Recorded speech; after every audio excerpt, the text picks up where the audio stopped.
So, Shan, we all know that you vibe coded our website over the last weekend. I just want to know your process for that. Oh, I'll also tell you the mistakes I made. Okay, Okay. so typically a website project, when you think about it, right? I have rarely met anyone who knows everything that goes into making a website. Right, so a website, you need there's a tech aspect to it, like how do you develop it, how will you maintain it, how will you update it, is it fast, is it all of those things. That's one. The second is the SEO aspect to it, which is hey, is there the tech aspect of SEO? There could be the header tags, metadata, all of are those things right? Is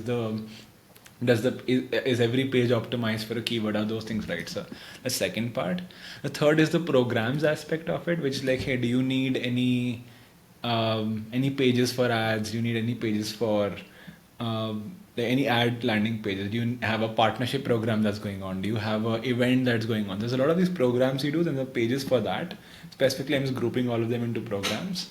Then there's the AI search optimization part now, which is like, hey, is this been optimized for LLMs? And then there are the two other things that people do think about is more like on the narrative side or the positioning side, right? That hey, things like hey, is your voice correct, is the headings and stuff, do they resonate with your audience or not?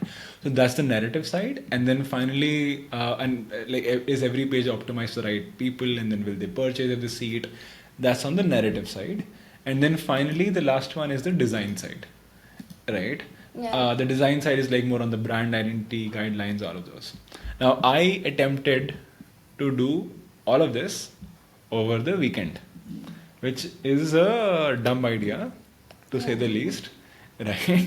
But yeah, like we were like, hey, let's see, right? And the reason we did this was because I think Lovable had this great program where you could basically use Lovable for free over the weekend.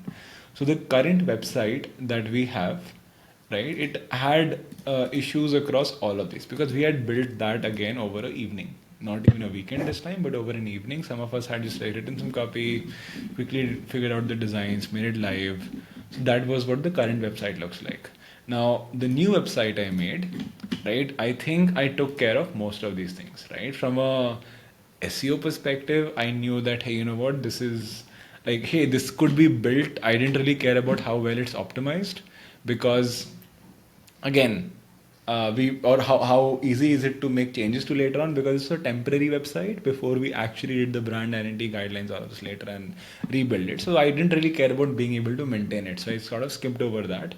But hey, this page, it looked good, right? Apart from that, if you look at the SEO aspect, I made sure that every single page had a keyword that we were optimizing it for, whether it is the primary page or if it's one of the, even if it's like a pricing page or if it's even the page for PR agencies, I made sure they're all optimized for some or the other keyword, right? That's the second thing I did. So that was also done properly. So that was done. Header tags, all of that, I checked those. That was on the right side. Narrative was done. Design was done. The design guidelines, as you can see, this was an entirely new way to do it. Honestly, ChatGPT helped me create the design modules. Like, hey, what a few design themes to see, hey, how could based on our vision and guidelines and all the stuff, the thing that we wanted to, the emotions we wanted to convey, what should it look like? We wanted to be premium and approachable. So it helped us figure out, hey, what could premium and approachable look like, right? So I looked at a few options of the mockups it did, and then I used that on the website. So I went through most of these things, right? So I checked the SEO aspects, programs, I had the right pages, AI search optimization, made support pages, made section on the pricing page, as we keep talking about it on our on in general, right? So we had an entire page for support, that hey, like what does our support look like, how does our support compare to others. We had an entire page on pricing that says, like, hey, even has a section on the ROI of working with Chosenly and how that's really good. So did the entire pricing page. So it was optimized for AI search optimization. The narrative and stuff was good, especially I think the home pages and the any other page. I think we had figured out the narrative of what we want to say there. I think and even from a design style for a temporary something, this was good. Right now what I missed out weirdly is I overlooked something very, very stupid. I ended up building an app. It looks like a website, it works like a website, but it's actually an app.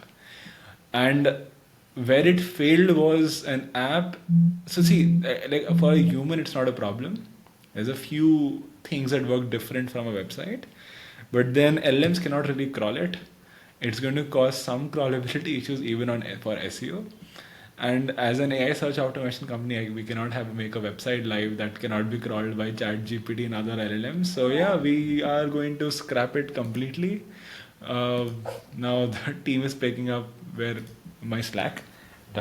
They are going to now make something that follows all of these things. We'll probably start with something temporary, and then we'll make something that actually is optimized for everything here. Okay, That's the plan. perfect.